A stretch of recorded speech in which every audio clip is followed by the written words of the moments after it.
Baik, berikutnya kita akan menuju pembicara yang kedua. Nah, pembicara kedua ini benar-benar seorang pria karena namanya adalah apa namanya, pria utama. Maaf, maaf ya Pak. Pak Nugraha pria utama, jadi benar-benar pria ini. Jadi Pak pria utama ini seorang dosen di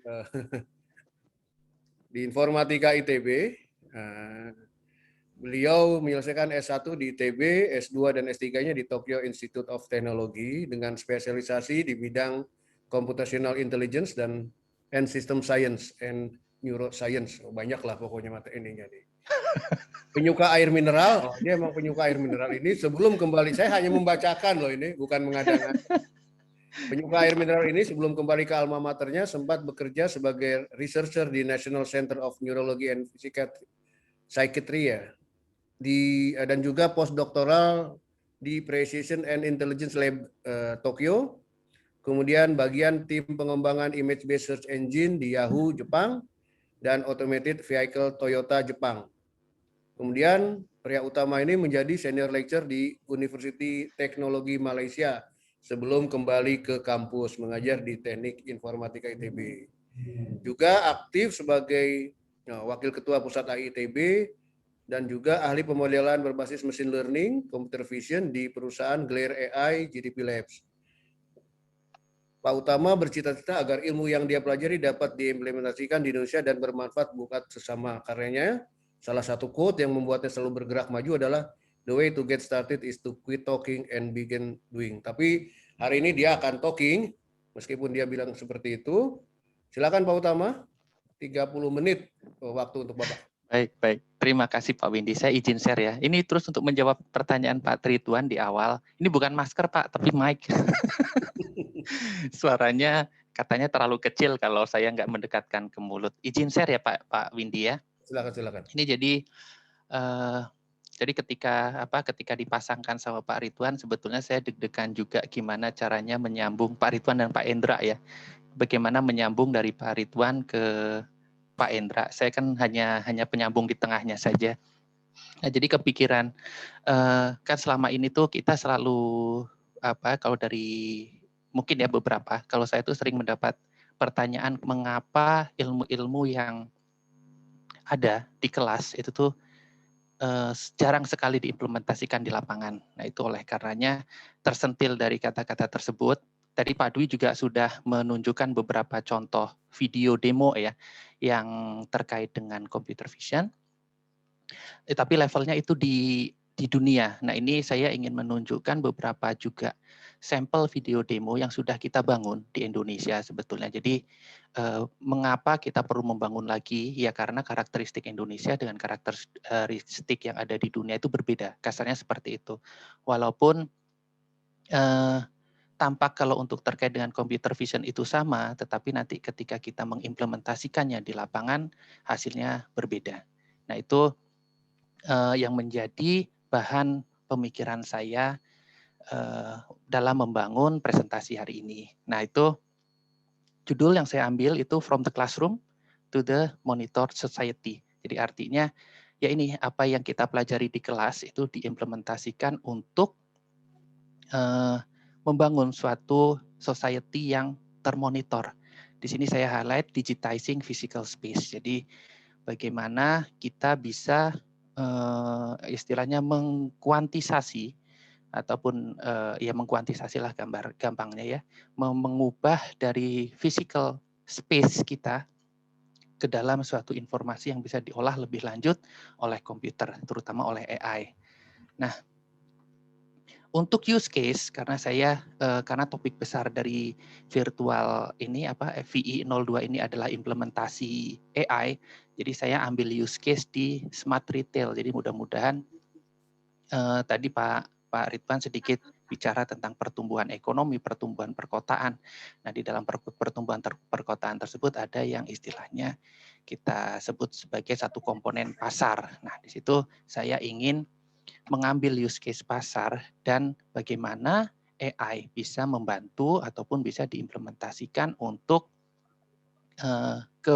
keberlangsungan ataupun kemudahan yang bisa kita dapatkan dari marketplace tersebut. Jadi kita menyebutnya sebagai smart retail.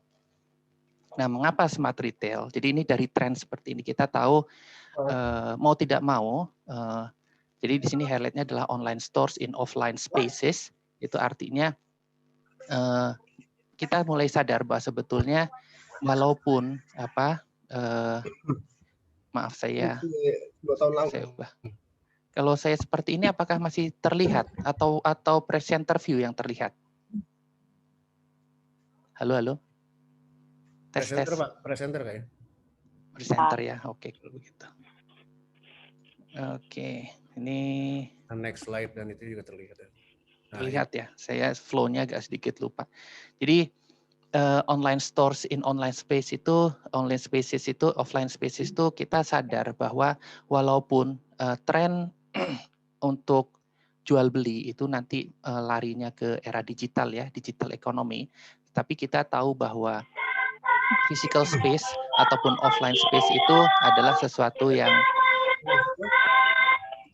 Mbak Uli bisa dimatikan tidak ini mic-nya, maaf. Oke, terima kasih. Nah, itu diperlukan untuk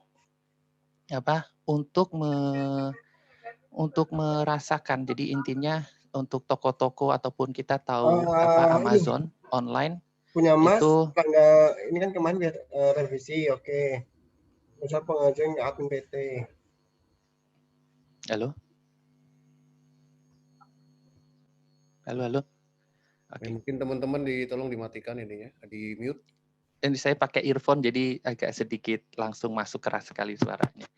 Jadi kembali ya ke tadi bahwa di ujung-ujungnya nanti di masa depan saya memprediksi bahwa digital marketplaces itu sama traditional retailers. Jadi yang tadinya berkembang dari offline, dari space ya, jadi dari toko nyata dengan digital itu nanti ujung-ujungnya mereka akan bergabung istilahnya, bergabung di mana penggabungan itu akan terjadi dari dua arah. Orang yang awalnya atau perusahaan retailer yang aslinya itu dari digital, dia akan berlari ke offline, dan yang offline pun harus menyediakan digital. Jadi nanti akan ketemu di tengah antara online marketplaces dan offline marketplaces. Walaupun tidak dapat dipungkiri bahwa sales itu di tahun-tahun ke depan akan banyak dikuasai oleh digital ekonomi. Ya, seperti itu. Nah, tren yang kedua, ini kata kuncinya adalah successful retailers become experiential. Ini ada kata atau jargon baru yang disebut sebagai retailment, ya, karena kita tahu influencer itu sudah sangat banyak sekali ya, dan itu menjanjikan juga. Jadi toko-toko offline ataupun toko-toko online yang berlari ke arah offline itu membuat suatu gedung khusus di mana tujuannya bukan untuk meningkatkan penjualan, tetapi lebih kepada brand awareness dan brand engagement dari para pembelinya. Jadi seperti Nike di Shanghai, kita tahu dia membuat suatu toko khusus di mana ada lapangan basket yang dilengkapi dengan AI ya, jadi bisa men-tracking pergerakan bolanya dan juga pemain-pemainnya. Nah, di situ Nike sendiri tahu dari business review juga tahu bahwa yang dilakukan Nike itu tidak terkait langsung dengan penjualan yang meningkat, tetapi itu ternyata bermanfaat untuk jangka panjang, di mana banyak spot itu dijadikan seperti arena atau area tourism. Jadi di mana orang yang datang itu datang untuk ambil foto, jadi untuk dimasukkan ke Instagram dan yang lain-lain. Jadi teknologi itu membantu perubahan bentuk marketing dan yang lain-lain. Nah, itu tren-tren seperti itulah yang saya coba sebetulnya di Indonesia pun bisa kalau kalau memang bertemu antara industri dengan akademisi. Jadi saya sebagai akademisi berusaha untuk menerjemahkan teori-teori yang kita pelajari agar bisa diterapkan langsung di lapangan. Nah, itulah Mengapa saya akan fokus di mana di Pusat AI ITB sendiri kita sudah membangun banyak sekali model yang bisa istilahnya diambil dan dipasangkan ke beberapa use case, dan di use case kali ini saya akan fokus ke area tadi marketplaces, jadi smart retail. Nah, smart retail itu apa? Jadi smart retail itu jadi hibrid ya antara tradisional shopping method dan modern smart technology. Jadi penggabungan antara teknologi dengan ya pasar tradisional seperti itu. Nah, itu kita menyebutnya sebagai smart retail. Nah, dari beberapa bacaan saya kok libat-libat saya tidak mencantumkan sumber yang saya ambil di sini, maaf. Nanti saya perbaiki. Di situ 45% retailers itu berencana untuk menggunakan AI dalam 3 tahun ke depan untuk intinya adalah untuk meningkatkan customer experience. Nah, di sini jadi ya yang tadi 45% itu untuk customer experience. Jadi bagaimana retailers itu berlomba-lomba agar customer itu engage dengan toko mereka, dengan produk mereka. Itu hampir setengahnya dari retailers itu berencana akan menggunakan teknologi AI untuk mempermudah orang belanja di tempatnya. Nah, dari dari perubahan teknologi nih. Jadi penetrasi teknologi kan pasti menyebabkan perubahan yang namanya lifestyle ya sama behavior, termasuk diantaranya adalah buying behavior dan lifestyle itu selalu berubah, di mana customer atau consumers itu selalu mengharapkan ekspektasinya itu selalu lebih tinggi dan lebih tinggi dari suatu barang ataupun suatu toko. Jadi di situ bahkan nanti diprediksi third party e-commerce seperti misalkan yang e-commerce terpisah untuk jualan ya, itu mungkin nanti akan dilibas dengan yang namanya penggabungan Instagram dengan e-commerce seperti itu. Jadi Instacart itu sudah ada. Jadi antara Instagram sama membeli barang dari Instagram langsung atau dari Facebook langsung. Jadi penggabungan sosial media untuk e-commerce seperti itu mungkin akan menjadi ancaman bagi e-commerce yang sifatnya mandiri seperti itu. Nah, itu pain point yang harus bisa istilahnya yang mungkin bisa kita jawab dengan teknologi AI ini. Nah, untuk apa sih yang advantages yang bisa disediakan atau disupport oleh AI untuk retailer ini? Yang pertama, yang pasti itu adalah terkait dengan surveillance ya. Jadi kemampuan dari AI untuk istilahnya mempermudah tugas keamanan. Jadi untuk melakukan pengamanan, lalu untuk memonitor physical store. Jadi suatu lokasi pasar itu dimonitor, baik itu tingkah laku orang di dalamnya, bagaimana interaksi mereka, kepadatan mereka, dan yang lain-lain. Nah, terus yang selalu keuntungan dari AI itu adalah enhance user experience ya. Jadi user akan merasa lebih dipermudah lah kasarnya. Lalu produktivitas juga akan lebih tinggi karena apa? Karena dengan adanya smart teknologi berbasis AI ini untuk retailer, mungkin ada kemudahan bagi buyer untuk memilih apa yang harus dibeli ataupun mendapatkan informasi terkait barang-barang yang atau kita istilahnya seperti cross selling seperti itu. Nah, lalu untuk optimization supply chain itu juga sesuatu hal yang bisa didukung oleh AI. Jadi ini skalanya diimplementasi ya Bapak Ibu. Tadi kan Pak Ridwan konsep besarnya sekali. Nah, ini lebih ke arah use case di mana AI dicoba untuk diimplementasikan. Nah, di sini solution untuk retail yang akan saya highlight di sini itu karena modelnya sudah ada di Pusat AI ITB. Jadi memang kita perlu menemukannya ke pihak industri. Nah, di sini untuk product recommendation dan planning itu sudah ada customer relationship management. Jadi bagaimana kita memaintain. Jadi di depannya manusia itu kan keinginannya adalah unik ya. Setiap kita adalah unik. Jadi segala sesuatu harapannya sudah fokus untuk kita. Jadi barang-barang yang kita sukai apa, jadi keperluan kita apa. Nah, itu customer relation management itu memang mungkin di kedepannya sangat diperlukan oleh para retailers. Lalu visual search ya seperti biasa kita akan lebih terkadang kita lupa namanya apa, tapi ketika kita melihat foto, oh saya ingin benda itu, kita tinggal ambil gambarnya lalu kita search dengan menggunakan suatu aplikasi. Itu basisnya juga bisa disediakan oleh AI. Jadi oleh machine learning atau deep learning yang seperti tadi Pak Bambang dan Pak Dwi jelaskan.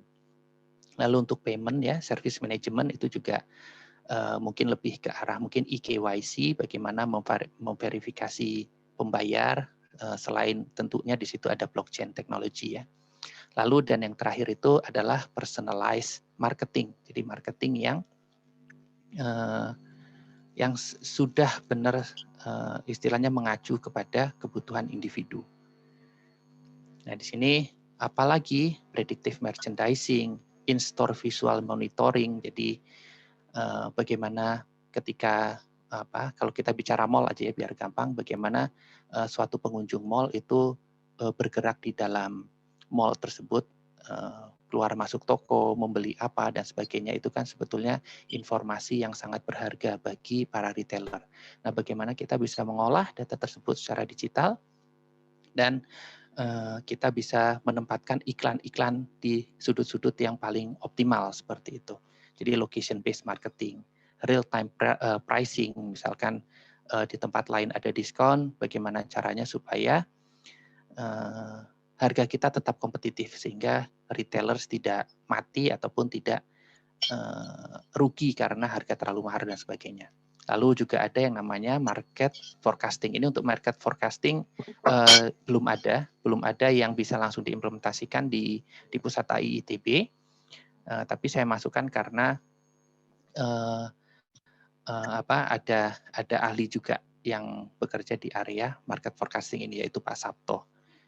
Nah, ini mungkin gambarannya secara garis besar seperti ini. Jadi kita bisa menempatkan ketika kita bicara physical space, di situ ada interaksi orang. Nah, di sini by technology, by AI, kita bisa melakukan deteksi seperti halnya repeat visitors. Kita bisa mengetahui apakah ini adalah visitor yang kerap datang atau tidak. Lalu visitor kita itu dari kondisi demografiknya seperti apa, usia berapa, gender berapa, gendernya apa dan sebagainya. Lalu di sini ada juga yang sebut sebagai shopper profile. Jadi kita bisa mengetahui suatu shopper itu bingung ataupun sedang ragu-ragu mencari suatu barang. Nah, itu bisa kita bantu untuk menemukannya ataupun untuk membantu mereka membeli sesuatu. Lalu di sini buyer profile. Nah, di sini juga data pembeli yang sebetulnya seperti apa ini juga bisa di-collect di sini.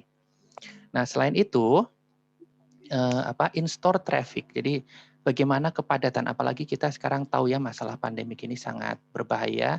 Jadi kita harus benar-benar taat kepada protokol kesehatan. Jadi di sini informasi seberapa banyak orang di dalam suatu bangunan, bagaimana flow mereka keluar masuk gedung. Nah, itu bisa kita monitor secara otomatis dengan bantuan teknologi berbasis AI ini. Jadi intinya walaupun itu suatu mall yang besar, tetapi kata kuncinya adalah teknologi ini bisa membangun suatu nuansa bahwa every shopper itu matters. Jadi setiap pembeli atau setiap pengunjung dari suatu mall itu tuh penting.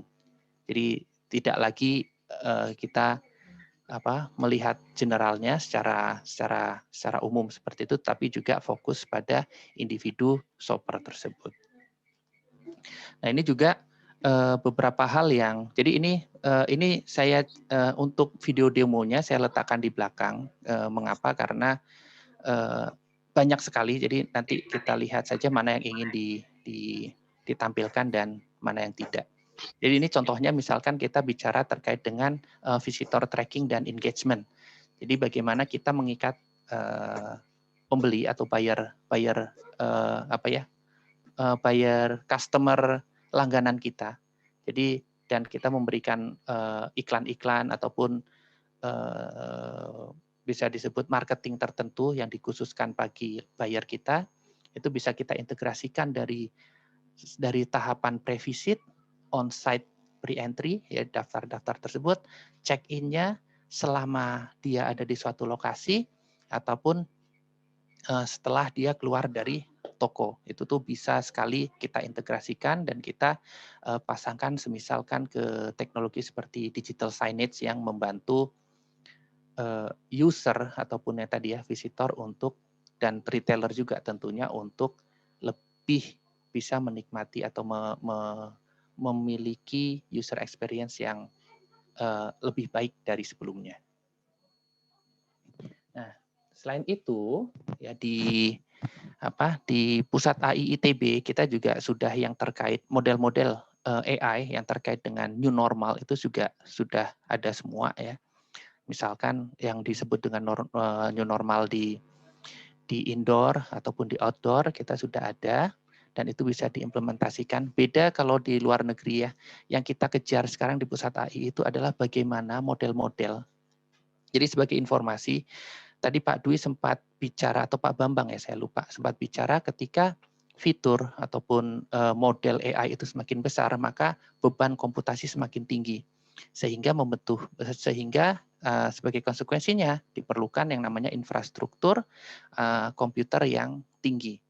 Nah, salah satu tujuan dari pembangunan model di pusat AI ITB itu selain kita membuat model yang sifatnya lokal Indonesia itu juga adalah untuk membuat bagaimana model tersebut bisa dijalankan dengan baik dengan menggunakan infrastruktur yang tidak begitu mahal atau yang tidak begitu canggih. Nah, itulah salah satu tujuan mengapa saya dan tim ya tentunya dengan tim di pusat AI ini bekerja sama membangun dengan harapan kita Indonesia jadi tidak ada lagi istilah Indonesia hanya mampu secara teori nggak bisa diimplementasikan ilmu-ilmunya. Saya ingin mengurangi persepsi tersebut di masyarakat. Nah, itu salah satu motivasi membangun model-model yang ada saat ini. Nah, apa saja? Jadi tadi yang terkait dengan apa yang bisa dibantu di vision terutama ya, karena keahlian saya di vision. Di teks itu sebetulnya Bu Ayu di pusat AI, Bu Lia, Bu Fariska, seperti itu di pusat AI itu ahli juga seperti itu. Optimasi ada Pak Sabto, tadi ada Pak Ridwan terkait tata kota. Jadi ada banyak kita kerjasama. Nah, saya kebetulan di area visionnya, jadi saya hanya bicara terkait dengan vision. Nah, ini deteksi misalkan untuk yang kasus-kasus indoor jarak ya, di mana yaitu tadi penggunaan masker, jarak kerumunan, jarak batuk itu bisa terdeteksi secara otomatis dengan tertangkap dengan kamera CCTV atau IP kamera. Ya, jadi tracking dan tracing dari suatu orang yang sakit misalkan si A diketahui terkena COVID misalkan seperti itu. Nah, itu kita bisa berdasarkan footage dari video rekaman, kita bisa mengetahui siapa-siapa saja yang beresiko terhadap COVID tersebut karena berinteraksi dengan si A tadi. Yang di luar untuk kasus indoor dan outdoor dua-duanya sudah ada. Jadi kita membantu misalkan pemerintahan untuk memonitor prosedur yang diterapkan apakah betul-betul berjalan di masyarakat atau tidak. Seperti itu. Itu tujuannya ya. Tapi kita masih perlu tim dari lapangan atau dari industri sebetulnya yang bisa benar-benar mengimplementasikan hal tersebut. Nah, lalu untuk tadi terkait dengan urbanisme, terkait dengan mobilitas seperti itu, pergerakan masyarakat dan yang lain-lain. Di sini juga pusat AI itu sudah terdapat model yang bisa mendeteksi kendaraan seperti plat number-nya, pelanggaran-pelanggaran lalu lintas dan lain-lain yang sudah bisa dideploy ataupun dideploy ya di infrastruktur yang tidak terlalu mahal. Jadi yang berbasis CPU saja. Nah, ini beberapa contoh yang sudah. Jadi ini semuanya running under CPU. Jadi bagaimana mendeteksi nomor-nomor kendaraan yang sedang lalu lalang, ada pendeteksian siapa yang parkir sembarangan seperti itu, menghitung jumlah kepadatan ruas jalan dan sebagainya. Nah ini juga penggunaan, ini mungkin ada sedikit, waktunya masih ada tidak Pak Windy? Ada sedikit video, nanti juga bisa lah, ini penggunaan bagaimana kita 2 menit mendeteksi, lagi, Pak. 2 menit lagi ya, penggunaan masker 10. dan identitasnya. Jadi kita di luar tidak perlu membuka masker, tapi kita sudah bisa tertangkap siapa kita, seperti itu misalkan. Itu sudah ada model AI yang bisa dipakai dari pusat AI. Oh ini contohnya nggak usah, mungkin saya skip aja. Nah ini juga yang people tracking ya, tadi tujuannya apa? Tujuannya ya untuk melakukan tracking terhadap pergerakan seseorang atau masyarakat yang ada di suatu wilayah. Nah ini juga bisa diaplikasikan, ini masih menggunakan GPU kalau ingin real time, tetapi GPU-nya bukan GPU yang super wah gitu ya, masih GPU yang level bawah pun, yang core-nya masih sedikit, masih bisa diaplikasikan dengan baik. Jadi kita masih berencana untuk istilahnya membuat model AI yang lebih ringan sehingga tidak diperlukan infrastruktur yang mahal pada saat pengimplementasian di lapangan. Nah ini seperti biasa ya, temperatur detection, kita perlu kamera, jadi sebetulnya ini tidak perlu AI sih. Kita perlu thermal kamera itu dan diintegrasikan dengan model yang lain. Lalu ini untuk face analytic terkait dengan identitas ya. Jadi kalau muka ini sudah tertangkap sekali, maka identitasnya 0, maka dia diberi identitas 0 selamanya seperti itu. Jadi ketika keluar masuk kamera, identitasnya tidak berubah. Terus gender, usia, sama emosinya. Nah di sini warna merah tidak terlihat, itu adalah seberapa jauh seberapa jauh orang ini dari kamera yang di depannya. Itu untuk jarak estimasi. Kegunaannya apa? Kegunaannya tadi untuk customer experience ya, kepuasan konsumer, sekaligus untuk iklan. Jadi ketika orang tersebut melihat ke digital signage yang berisi kamera tadi, bisa ditampilkan iklan-iklan yang sesuai dengan karakteristik orang tersebut. Nah ini secara real time sudah mendekat, itu angkanya juga mengecil. Nah ini untuk yang action detection, misalkan mendeteksi batuk dan beberapa aktivitas simple lainnya, itu juga sudah ada. Nah ini anomali, misalkan ini mungkin contoh ya, ketika suatu pedestrian tiba-tiba ada kendaraan bermotor ataupun sepeda lewat lalu lalang, nah itu kita bisa memberikan warning ke pengawas bahwa ini ada terjadi pelanggaran, jadi harap ditindak. Jadi secara cepat kita bisa capture pelakunya seperti apa, dan kita bisa harapannya bisa membuat suatu masyarakat yang lebih tertib ataupun lebih tertib lah untuk dengan harapan bukan mengekang kebebasan, tetapi untuk menjamin keselamatan satu dengan yang lainnya. Nah ini juga kita sudah menerapkan di ITB ya. Jadi untuk crowd detection, untuk mendeteksi apakah jarak antar mereka itu aman atau tidak. Ini itu yang warna merah artinya tidak aman, terlalu dekat. Jaraknya masih estimasi, jadi tidak detail sampai berapa sentimeter, tetapi dalam ukuran 1,5 meter ke dalam, lebih kurang dari 150 cm dia akan berwarna merah.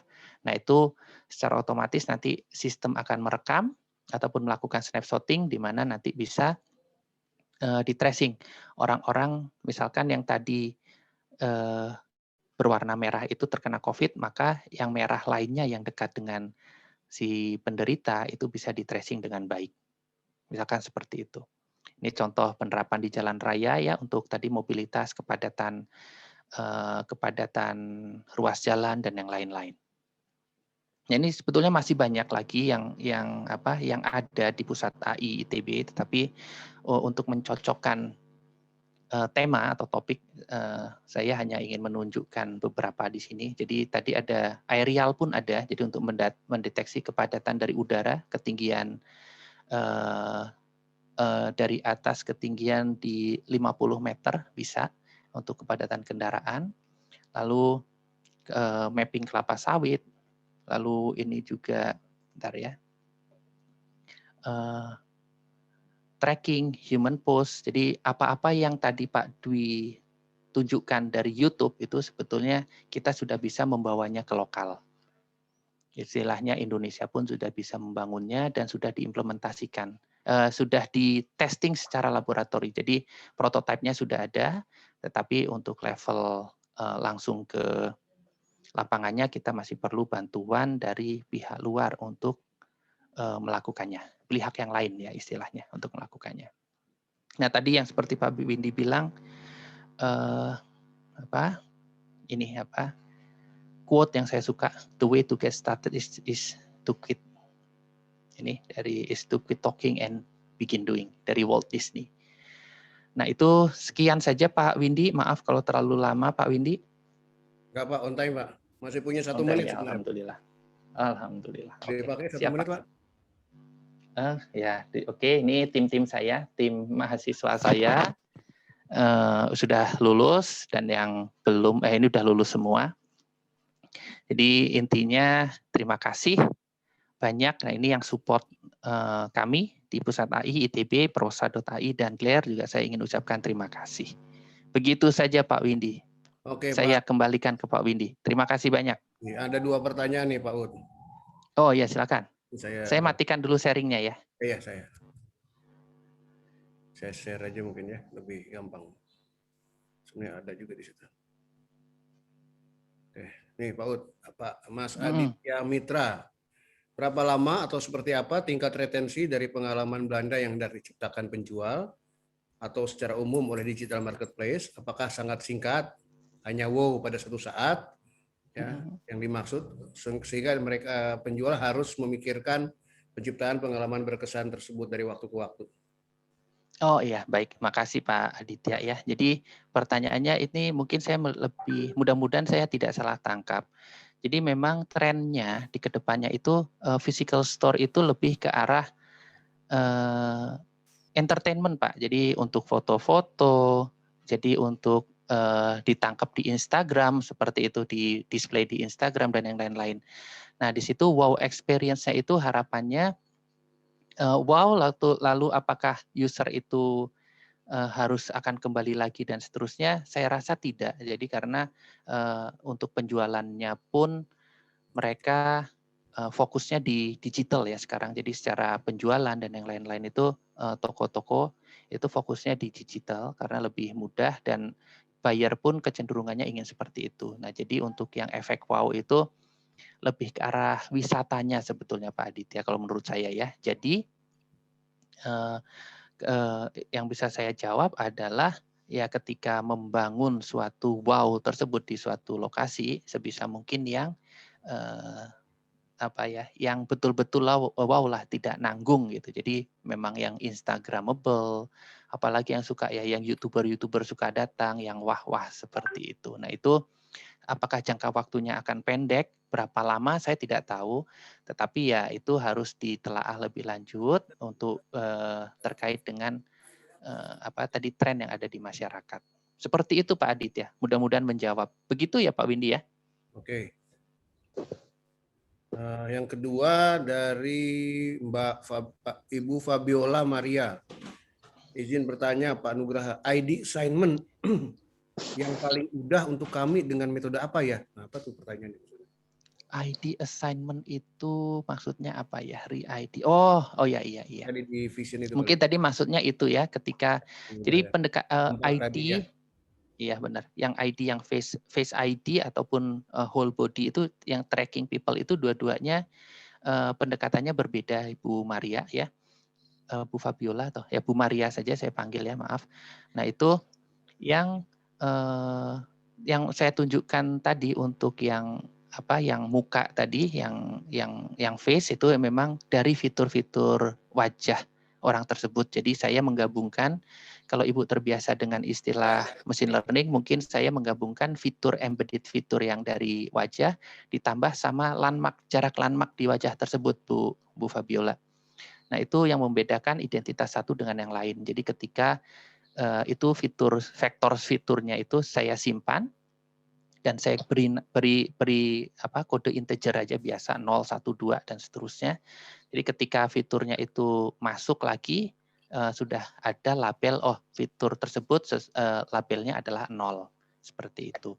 Nah, yang kedua itu kita menggunakan yang whole body ya. Jadi kalau yang untuk outdoor itu pakaian dan yang lain-lain kita ekstrak fiturnya, kita bentuk sebagai suatu vektor. Harapannya walaupun tidak akan seakurat yang indoor, tapi yang outdoor itu minimal jika orang itu menggunakan pakaian yang warnanya sedikit berbeda atau stylenya sedikit berbeda ataupun size-nya sedikit berbeda, mudah-mudahan kita bisa mendeteksinya sebagai suatu individu yang berbeda. Jadi kalau yang untuk tadi ya ID assignment, untuk yang outdoor kita pakai whole body Bu Maria. Jadi keseluruhan badan kita ekstrak ya, jadi pakai object detection biasa YOLO, lalu kita lempar, kita ekstrak fiturnya. Dari fitur itu dari fitur itu kita simpan dan kita gunakan untuk tracking. Begitu saja Pak Windy. Sudah selesai Pak? Saya tambahkan, belum Pak, masih banyak. Oh belum. Saya tambahkan Pak, kalau keluar kamera balik lagi masih kedeteksi Pak, atau di generate sebagai itu baru lagi Pak?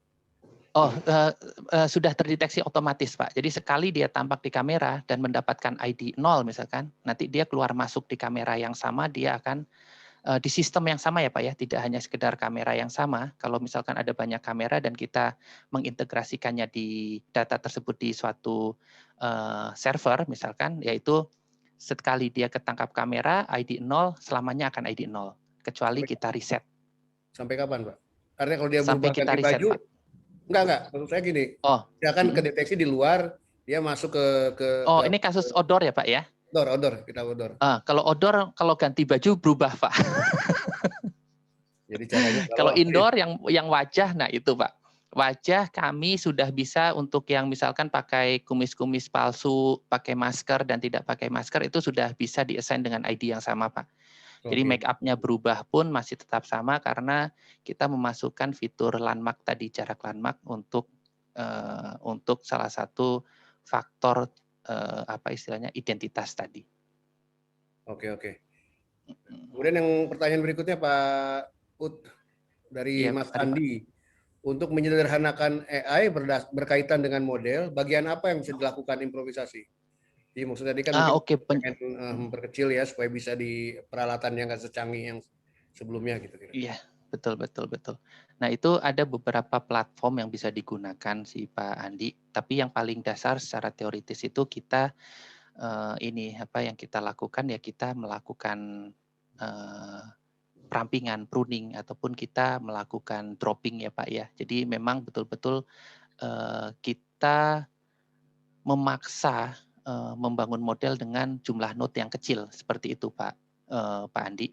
Jadi ketika yang besar itu kita membangun suatu model berbasis GPU, lalu kita ingin di-deploy di CPU, maka mau tidak mau agar performance-nya tidak jatuh besar sekali gitu ya, deltanya tidak tinggi, kita harus merancang dengan arsitektur yang lain. Di situ fitur engineering ataupun nanti di area tadinya ya, di area generalisasinya dan juga metode bagaimana kita mengekstrak antara informasi. Halo? Informasi. Silakan Pak, ini kayaknya ada yang. Oke.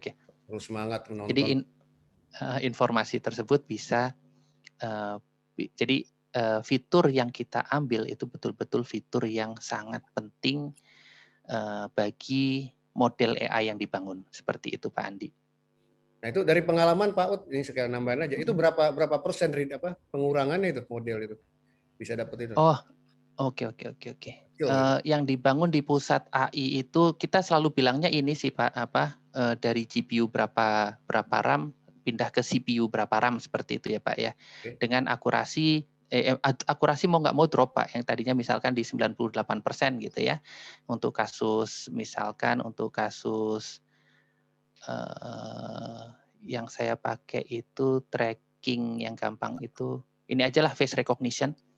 Itu yang tadinya yang pakai GPU itu 99,97% itu udah bisa di GPU dengan speed yang di atas 20 ya. Nah itu ketika pakai CPU akurasinya turun menjadi sekitar 98 dengan speed yang masih bisa relatif tinggi, dalam artian masih bisa real time seperti itu, masih bisa. Lalu juga yang untuk kasus bagaimana mendeteksi orang yang menggunakan masker tanpa perlu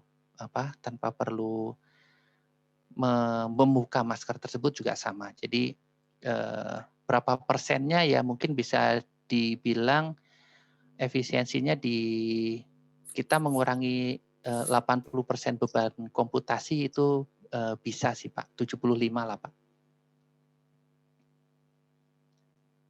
Masih mute Pak Windy. Beban komputasi diturunkan, tetapi akurasi walaupun Akurasi, turun tapi masih good enough lah gitu ya. iya masih deltanya masih bisa dipertahankan lah. Ini ada pertanyaan dari siapa ini? Setia Yuli. Pak, kalau gambarnya agak random seperti bitstream dalam bentuk grayscale, apakah masih bisa dikenali pattern-nya? Oh, oke. Pertanyaan menarik. Secara teknikal dikenal, secara teknikal, secara teknikal kalau dalam bentuk bitstream seperti itu ya, sebetulnya bisa-bisa saja Pak. Tetapi grayscale itu memang bisa-bisa saja ya dalam bentuk grayscale kan. Itu memang kita terkadang untuk suatu kasus misalkan seperti face recognition itu kita memang mengubahnya ke grayscale Pak Yuli, Bu Yuli. Nah itu apakah masih bisa ditemukan pattern-nya? Jawabannya masih Pak.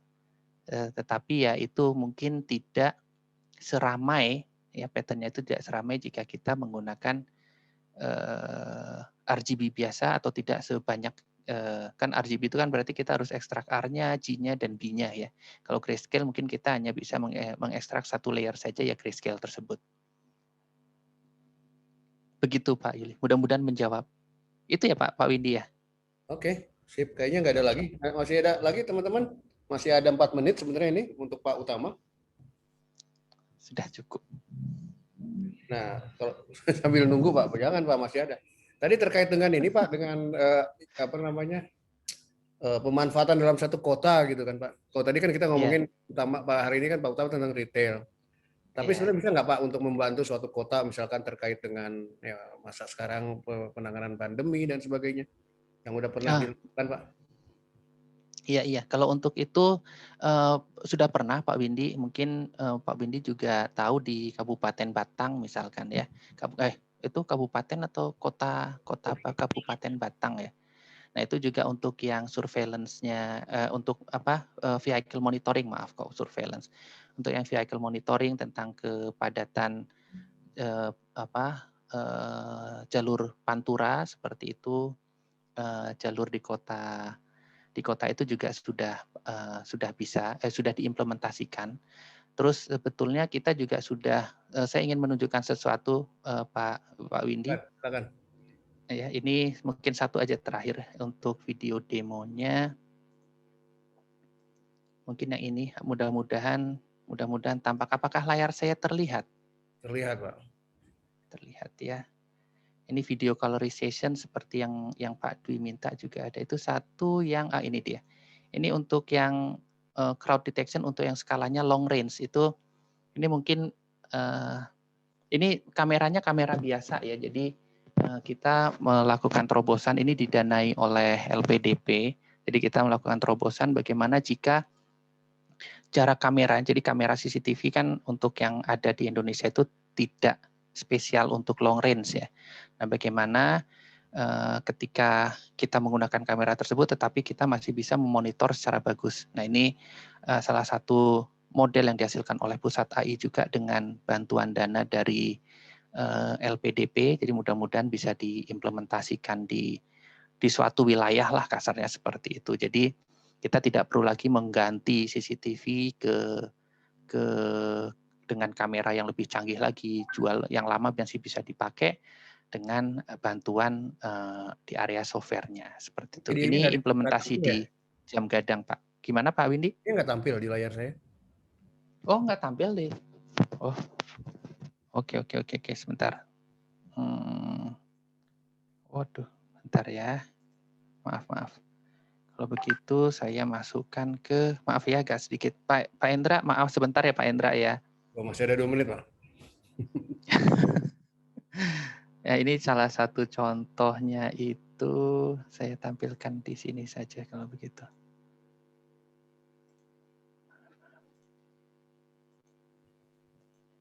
Ini saya insert di PPT saja.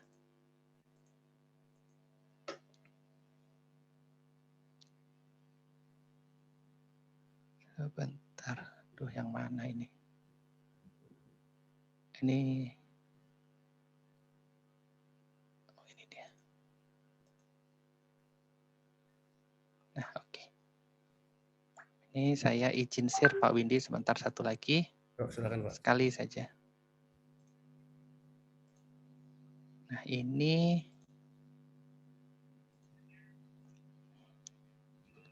yes.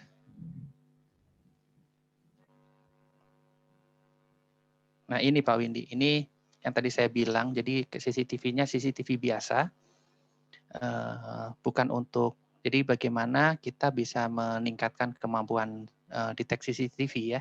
Tadi levelnya ini CCTV untuk long range tidak bisa digunakan untuk deteksi seakurat ini atau sedetail ini, tapi dengan terobosan yang dibuat oleh kami di pusat AI, jadinya bisa jadi lebih jadi seperti ini. Jadi tidak perlu lagi kita mengganti hardware yang ada di lapangan seperti itu kasarnya, Pak. Ini CCTV yang dipasang di atas jam gadang, Pak Windy. Begitu Pak Windy. Oke Pak Ud, terima kasih banyak. Hanya waktu yang membatasi kita. Ada closing statement-nya mungkin? Atau sekalian baca ini? Closing statement. Oke. Ini aja Pak. Kita bisa, itu aja sih Pak. Kita sebagai orang Indonesia bisa maju juga seperti hal-halnya yang orang-orang di negara maju. Gitu. Oke. Terima kasih Pak Utama atas paparannya dan diskusinya. Kita kasih plus untuk Pak Utama. Terima kasih Pak Ud. Terima kasih Pak Windy. Kalau COVID gini, apakah pusat AI tetap buka? Ya, kita ada online itu. Kita bisa diskusi online itu. Biasanya kita juga sekarang online. Ya, apalagi dalam keadaan terakhir.